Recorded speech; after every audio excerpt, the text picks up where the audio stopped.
Senior صحافی سلیم صافی صاحب سے۔ سلیم صافی صاحب 80 کی دہائی میں افغان جنگ میں ان کا ایک اہم کردار رہا، اس حوالے سے بہت زیادہ شہرت انہوں نے پائی، جلال آباد آپریشن اور اس کے بعد IJI کی جو بنیاد تھی، اور آپ نے بھی وقت دیکھا ہوا ہے۔ آپ کس طرح سے جانتے تھے حمید گل کو؟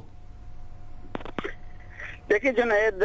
ایک تو ہماری اسلامی اور مشرقی روایت یہی ہے کہ موت کے بعد نیگیٹو پہلوؤں کی بجائے پازیٹیو پہلوؤں کو اجاگر کرنا مناسب سمجھا جاتا ہے، لیکن جنرل حمید گل صاحب کی شخصیت کے اور جو ان کے نظریات تھے، یہ بالکل دونوں ایک دوسرے سے الٹ تھے۔ شخصیت کے لحاظ سے وہ بڑے محبت کرنے والے تھے، بہت برداشت کرنے والے تھے، بہت عزت دینے والے تھے، اور بڑے ٹاکیٹیو انسان تھے،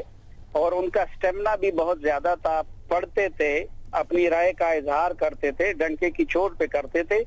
البتہ جو ان کے نظریات تھے وہ اس کا مجھ سمیت ایک دنیا ناقد تھی، اور اس حوالے سے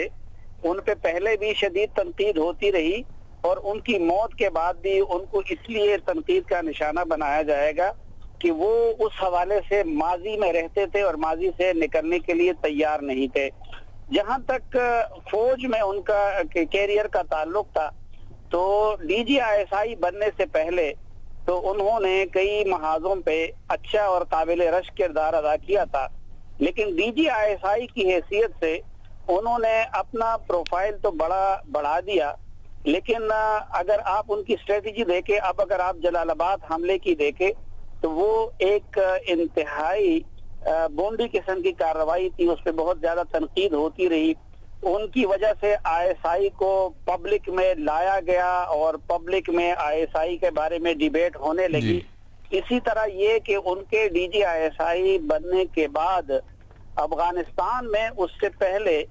جو اچیومنٹس رائٹ ونگ کے لوگوں نے اور ان جیسے لوگوں نے جنرل اختر عبدالرحمان کے دور میں حاصل کیے تھے،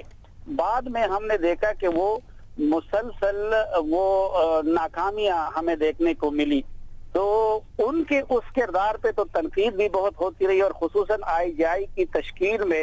ان کا جو کردار تھا، یا ان کے دور میں ISI جس طرح پالیٹکس میں ملوث رہی، اور اس کے بعد بھی وہ خود جس طرح پالیٹکس میں ملوث رہے اور جن نظریات کے حامل رہے، ان کو کبھی بھی بڑے پیمانے پہ پذیرائی حاصل نہیں ہو سکی۔ البتہ ان کی حب الوطنی اور ان کا جذبہ تو قابل رشک تھا، اور ان کو اپریشیٹ کرنا چاہیے، ان کو یاد رکھا جائے گا، لیکن ان کی سوچ اور ان کی فکر اور ان کی حکمت عملی وہ ہمیشہ قابل رحم ہم جیسے لوگوں نے اس کو پایا ہے۔ بہت شکریہ آپ کا سلیم صافی صاحب۔